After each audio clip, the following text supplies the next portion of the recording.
and set out all his priorities, where he wants to go, how he wants us to go, and how he wants us to key into his program. If he does that, then he brings confidence back in the economy that all is not lost. Because as of today, what most people feel is that all is lost. So, and once you feel that all is lost, the first thing you do is to look for safe harbor. And what you do in safe harbor is, okay, I need to do investment tomorrow. Let me wait and find out what is going to happen. And investments must be done internally. Must be done internally. If you don't have confidence in your own economy, nobody outside will have confidence in you. That's where we are at the moment. Well, we'll definitely come back and explore certain, because I see certain threads, coming out of your conversation. But let's go to Lagos and get your thoughts first before we continue.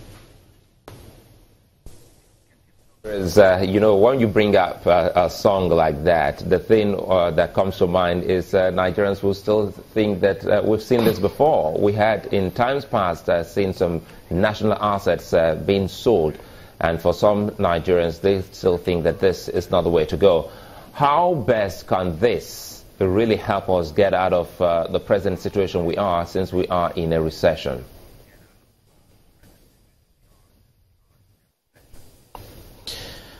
Well, let me say this, that there are several ways of raising money. You can raise money by bonds, you can raise money through multilateral agencies lending you money, you can do all manners of legerdemain. You can really do a lot of things to raise money. You can also, which is what has been started, being able to cut waste, cut graft, cut all manners of things to make sure that you concentrate yourself exactly where your resources where it's needed. You have rightly said that the real problem is that nobody has confidence that if you do this, that will bring us out of where we are today and is going to lead to economic. And when a government makes policies, of course, the policies are in two different areas. You will have the monetary policies, and of course, you will have the fiscal policies. They must come together. You cannot just do one without the other, because where we are today, it's a phenomenon known as stagflation. And in stagflation, you're having two things that we thought, classical economics, that we are mutually exclusive, that is inflation and unemployment. But we are having very high unemployment, very high inflation coming together at the same time. And so the mix of policy that you're going to use, you must have to marry both sides, the fiscal side and the monetary side. I think the monetary side is what the central bank is doing by holding steady and saying we're not going to change anything, so that people who want to do investment and want to look at foreign exchange inflows and things, we feel that, okay, for the next 12 months, for the next 3 months, 6 months, and all that, there will be no change in interest rates. And therefore, that would mean that if I invest, I'm certain of this type of returns coming to me. And also the legal side. There are just so many things that need to be done. So all of them must come together. It's not something that you just wake up and say, okay, let's just sell assets. It wouldn't go. But again, you would agree that the National Assembly can help the nation in this. For some, they still think that one area that we are yet to look into is the invitation of the Revenue Mobilization and Fiscal Commission. Perhaps if they come before the Assembly and have a discussion with the National Assembly on how best to cut some of the excesses and even remuneration of public office holders, that would have helped us. Because if we sell some of these assets, don't you think it will go back to using such monies in paying emoluments of office holders?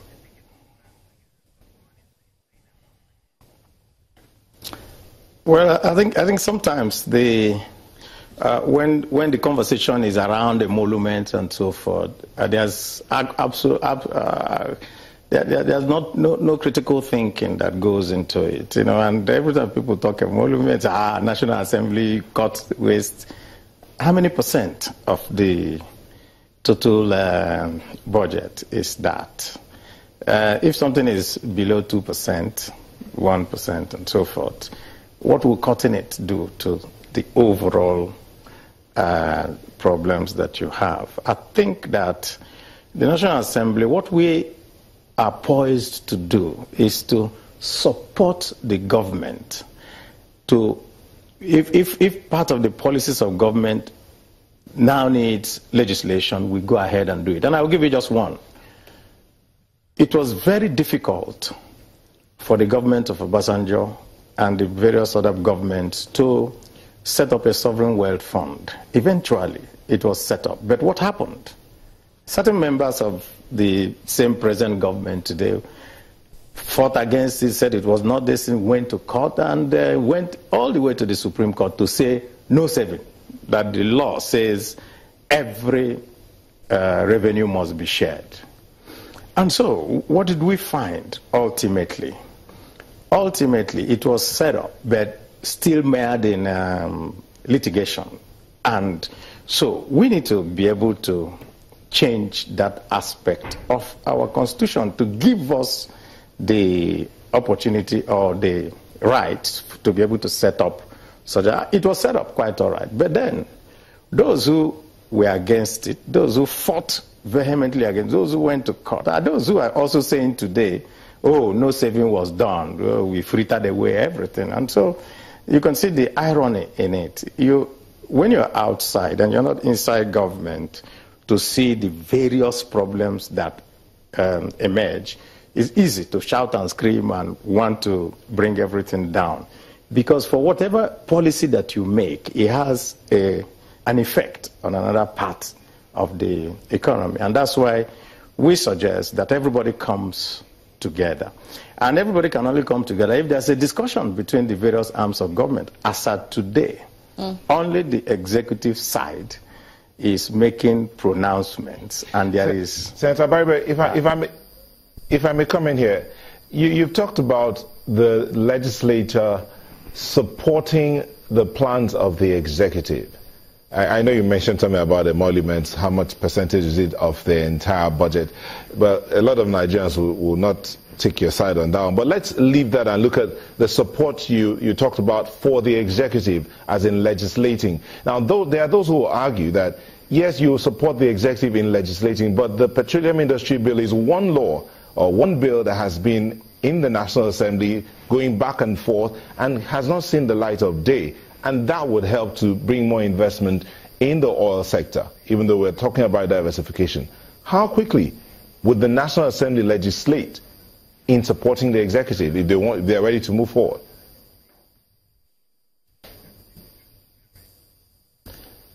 I do not think that the problem with this petroleum industry bill is from the legislature. The facts are very clear. At any point that the legislature want to take action, it's also the same executive that says, wait a minute, we have to bring something, we have to do another thing, we have to change it in one way or the other, and time just goes.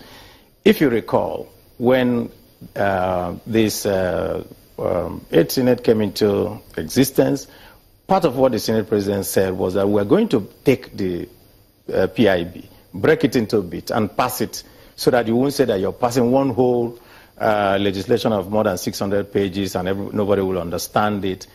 And immediately he came under attack by the same executive. So no, it's not your job to do that. You wait for us to send the legislation as it were.